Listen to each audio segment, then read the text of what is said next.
Some archaeological discoveries have to be seen to be believed. Sometimes you still won't believe your eyes even after you've seen them. What you're about to see in this video is going to test your understanding of history and perhaps even make you question some of your longest-held beliefs. They're mysterious discoveries that we still don't fully understand, but perhaps we'll improve our understanding of them by looking at them together. Let's go! It's a commonly held theory that all human life as we know it began in Africa. Here's some evidence to support that theory. In April 2021, an archaeological survey team working at the site of Wonderwork Cave in the Kalahari Desert of South Africa reported that they had found evidence of the earliest known cave occupation in human history. At the same time, they also claimed to have found evidence of the earliest deliberate use of fire and also what might be the first tools ever crafted by humans. In short, the cave contains historical treasures of almost unprecedented proportions.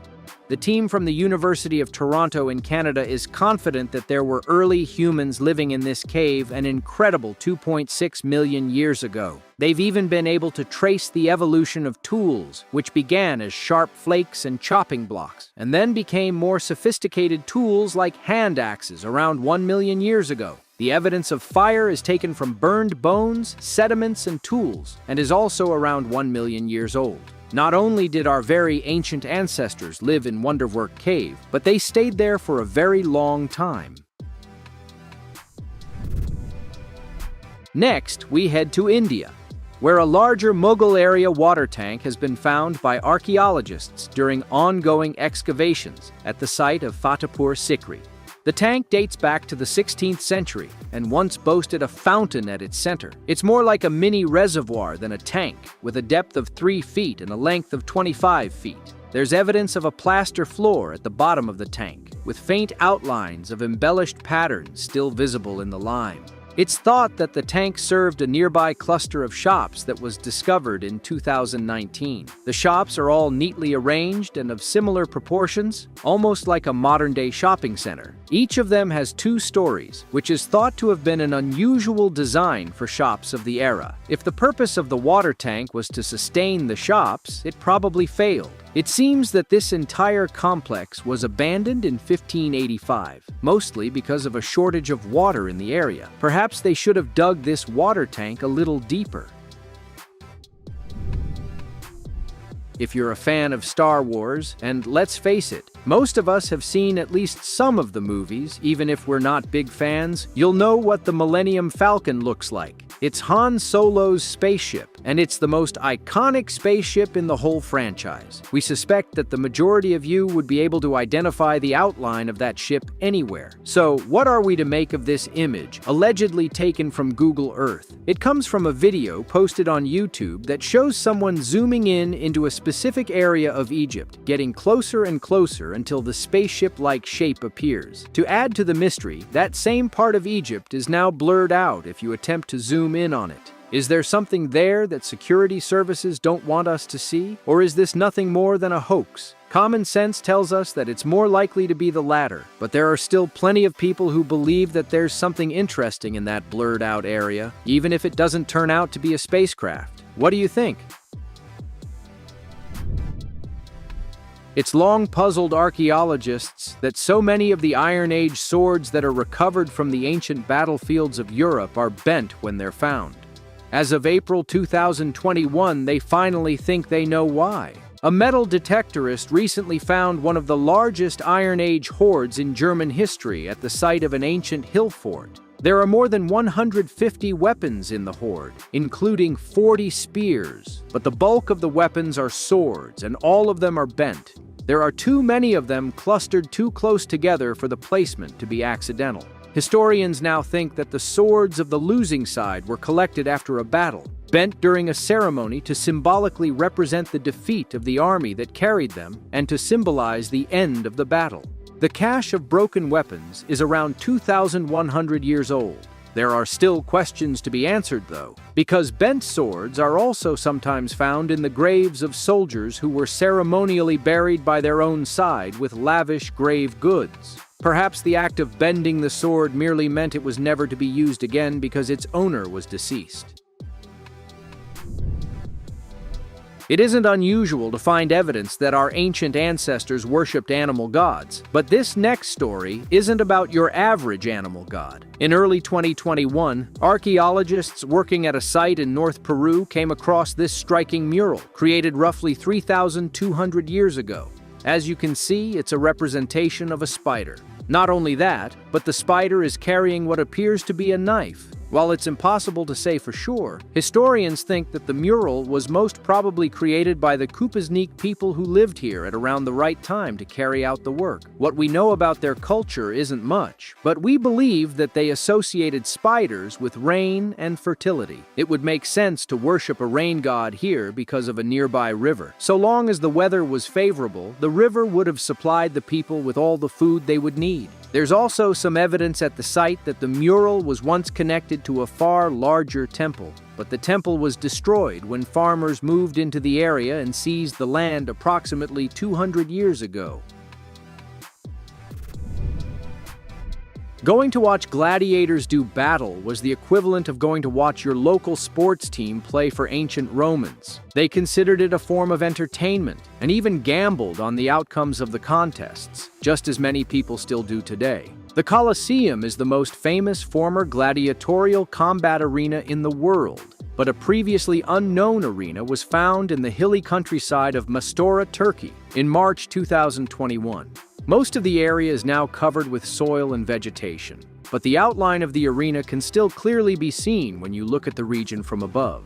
Archaeologists estimate it to be around 1,800 years old. That dates it back to the time of the Severan dynasty. Around 20,000 people would have been able to gather in the seating area of the arena to watch the blood sports happening in its center. Waiting rooms for gladiators and so-called entertainment rooms for the most well-heeled of the spectators have also been identified. It's likely that this was the only such amphitheater in the region, so people likely came from miles around to enjoy the shows. How much can you tell about a person from their footprints? To find that out, perhaps we should look at Europe's oldest footprints. The fossilized prints were found on a beach in southern Spain in early 2021 and belong to Neanderthals. If the initial estimate of their age is correct, the impressions were made over 100,000 years ago. There are hundreds of prints at the site made by 36 individuals walking across the beach together. The footprints of the adults among the group are steady and constant, but there were also children in the group. Rather than being steady and consistent, the prints left behind by the children are erratic. They suggest that the children ran around, jumped, and kicked at the sand. In short, they behaved playfully in much the same way we'd expect modern children to behave on the beach. This highlights not only the fact that the people of the distant past were in many ways similar to the people of today, but also that Neanderthal children were every bit as playful and joyous as the children of Homo sapiens. The two species may not be as unalike as we once thought. Hallucinogens are banned almost everywhere in the world today, but our ancient ancestors loved them. Native Americans used plants with hallucinogenic properties to bring about trance-like states and experience visions. There weren't quite as many hallucinogenic plants to go around in Europe, but that doesn't seem to have stopped the ancient Europeans from getting in on the fun. During the 19th century, archaeologists discovered a surprisingly elaborately decorated set of caves in Spain that contained paintings made between 14 and 40,000 years ago. The caves are connected through very narrow passageways and are a long way from the light, so they're almost pitch black. At their deepest reaches, they're also low on oxygen. According to a study performed in April 2021, it was a combination of darkness and low oxygen levels that attracted these ancient people to them. The combination of near blindness and oxygen deprivation may have induced hallucinations in the people who traveled this far into the cave system. And those hallucinations are what they painted on the wall. There might have been a spiritual or religious reason for this practice, but it's just as possible that these ancient artists were simply having fun. A well-thought-out inscription on a piece of jewelry can make all the difference when you're giving a gift to a loved one. It's always nice to receive a ring, but it's even nicer to receive one that has something personal etched into its surface. We wonder what the recipient of this ring thought when they received it. The ring was found by a metal detectorist in Wales. It's already notable for the distinctive skull design on its face, which identifies it as a death's head ring. But the inscription makes it even more sinister. It's in Latin and says, "Memento mori." For those who don't speak the language, that translates into English as "remember death," or alternatively, "remember you must die." Dr. Mark Redknapp, who works for the National Museum of Wales, says the message might not have been intended to be as morbid as it seems to us. He points out that people didn't tend to live long lives back in the 16th century when the ring was made, so accepting that death was a part of life was important. He loves the piece and agreed to buy it from the finder to add to the museum's collection. So much of Egypt has been explored by archaeologists in the past 200 years that you might suspect we've already found everything there is to find. We haven't, though. In fact, we're not even close. In April 2021, a whole undiscovered pharaonic city in Luxor saw the light of day for the first time in 3,000 years. The old city has been almost perfectly preserved under the sand, with multiple mud brick houses carefully arranged in neat lines.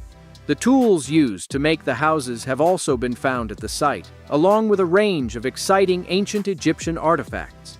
Back when this city was built, King Amenhotep III would have sat on the throne. It was considered to be a golden era for the ancient kingdom. There have always been rumors that there was a city in the area, and many archaeological surveys of the past have come looking for it without success. It's hard to see how they missed it. It's a large settlement, and would likely have been one of the Pharaonic Empire's largest administrative centers. Egyptologists are already hailing this as the most important discovery in the country since Tutankhamun's tomb was found. It will be interesting to see whether tourists agree.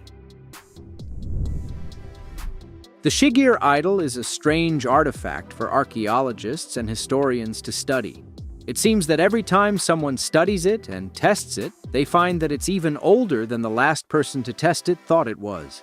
Back when it was found in 1890 in the peat bogs of the Ural Mountains in Russia, it was said to be 10,000 years old. A team of scientists scoffed at that idea in 2018 and tested it with the assumption that they'd find it was made much more recently. Instead, they proved it was 11,800 years old. They contacted some of their peers for a second opinion, and more tests were carried out. The results of those tests became known in 2020. This time, they suggested that the sculpture was an incredible 12,100 years old. Nobody knows the true origin of the statue. It features depictions of 7 different three-dimensional human faces and is covered in hieroglyphs that nobody's ever been able to translate. It stands more than 7 feet tall and is made from wood that's been carefully chiseled and then polished. It's an enigma, and a very ancient one at that. If only we could translate those hieroglyphs. Some discoveries are so good that they're worth making twice, or at least that appears to be the attitude of a museum in France. This is the Saint-Belec slab, and it's thought to be the oldest three-dimensional map in the world. Its estimated age is 4,100 years old. We'd like to know more about its origins than we do, but unfortunately, we haven't had as long to study it as we should have.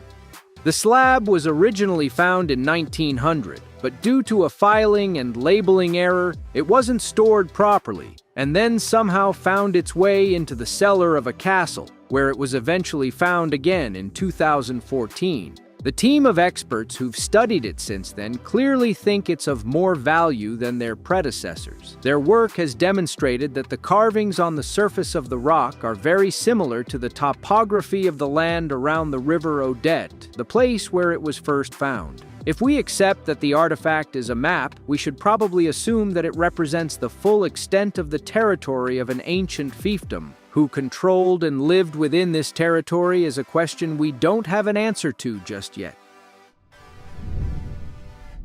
Subscribe now and turn on the bell so you don't miss a thing. Fascinating discoveries await you in every video. Thanks for your support. See you soon.